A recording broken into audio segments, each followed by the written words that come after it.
Hello, before I run the clip of Noam explaining why many Americans support Israel, I would like to highlight that when Noam mentions European colonialism, that this infers racism. We see the Jews primarily as white Europeans and the Palestinians as brown Middle Easterners.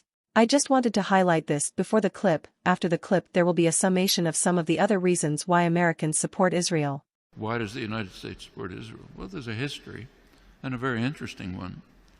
It actually goes back a long time. One thing to remember is that Christian Zionism is a very powerful force, which goes back long before Jewish Zionism. In England particularly, Christian Zionism was a powerful force among British elites. It's part of the motivation for the Balfour Declaration and for Britain's support for Jewish colonization of Israel. Remember, the Bible said, and that's a big part of British elite culture. Same in the United States. Woodrow Wilson was a devout Christian who read the Bible every day. So did Harry Truman. In the Roosevelt administration, one of the leading officials, Harold Ickes, once described the return of the Jews to Palestine as the greatest event in history. It's realizing the lesson of the Bible. These are deeply religious countries in which the biblical commands, so-called, are taken quite literally. Also, this is just part of colonization. This is the last phase of European colonization. And notice that the countries that are most strongly in support of Israel are not just the United States. It's the United States, Australia, and Canada, the offshoots of England, Anglosphere sometimes called, unusual forms of imperialism. These are settler colonial societies, societies in which not like India, not like the British in India, say, societies, South Africa was a little like this, or Algeria under the French, settler colonial societies in which the settlers came in, essentially eliminated the native population, also driven by religious principles, very religious groups driven by Christian Zionism. Those are major cultural factors. There are also significant geostrategic factors. You go back to 1948, there was actually a split between the State Department and the Pentagon in the United States over how to react to the new state of Israel. The State Department was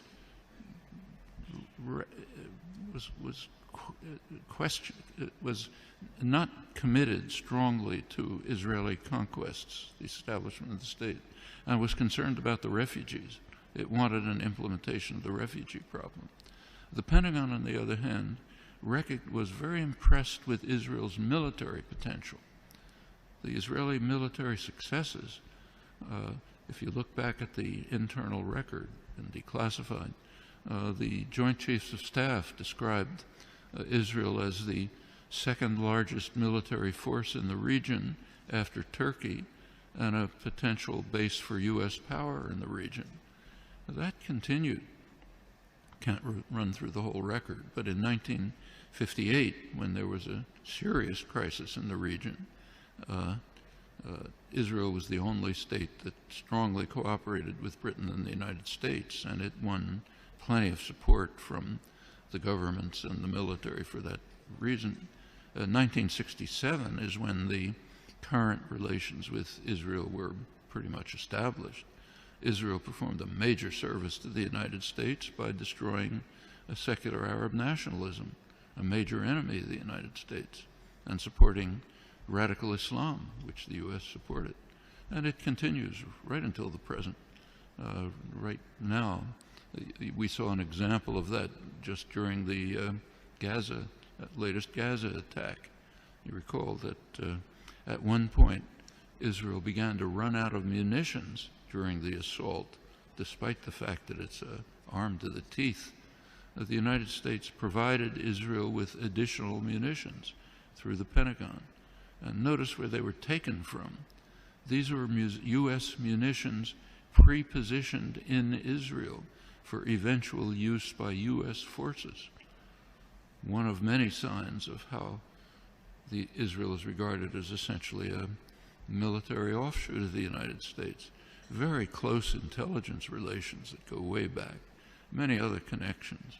And the media tend to take up, to support the policy of the government with very few, kind of little questioning around the edges, but basically accept the policy. So, for example, take another issue. Take the U.S. invasion of Iraq. You cannot find the phrase U.S. invasion of Iraq in the U.S. media, though it was obviously an invasion, a blatant act of aggression, a textbook case of what the Nuremberg trials called the supreme international crime, cannot be mentioned. President Obama is praised as an opponent of the invasion. And what did he say? He said it's a mistake. It's a strategic blunder. We're not going to get away with it. That's the kind of opposition that you heard from the German general staff during Hitler's invasion of Russia. It's a blunder. Shouldn't do it. We should knock off England first. That's regarded as opposition. Same in Vietnam. There's now a commemoration underway, big commemoration of U.S. sacrifices in Vietnam. Try to find the phrase U.S. invasion of South Vietnam there or anywhere in the past year since 1961 when it took place. Non-existent, maybe on Democracy Now, what I write, but way out at the fringe. And this is not unique to the United States. Take, say, Britain. Right now there's interesting debates in the British literary journals, like the Times Literary Supplement, as to whether Britain should finally begin to recognize the genocidal, the word that's used, genocidal character of British colonization hundreds of years ago. Should Britain begin to face it? You can ask that question in many places.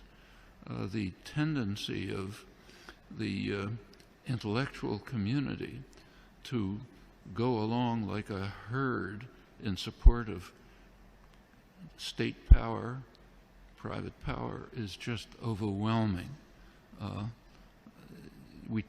Intellectuals like to think of themselves as dissident, critical, courageous, standing up against power. Absolutely untrue. You look at the historical record, that's a small fringe, and they're usually punished.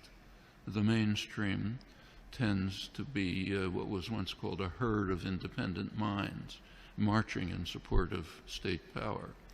Nothing new here. Unfortunate, you have to fight against it, not new. Here are some of the cited reasons why many Americans support Israel. Religious reasons. Many Americans, particularly those of Christian and Jewish faiths, feel a strong religious connection to Israel. They see it as the historical homeland of the Jewish people and a central location in their religious narratives. For some, supporting Israel is seen as a fulfillment of their religious beliefs. Shared values. The United States and Israel share many common values, such as democracy, freedom, and individual rights.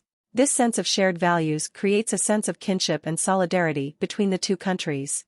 Many Americans admire Israel's resilience and its success in building a thriving democracy in a challenging region. Strategic partnership. Israel is seen as a key strategic partner for the United States in the Middle East. The two countries cooperate closely on security issues, intelligence sharing, and counterterrorism efforts.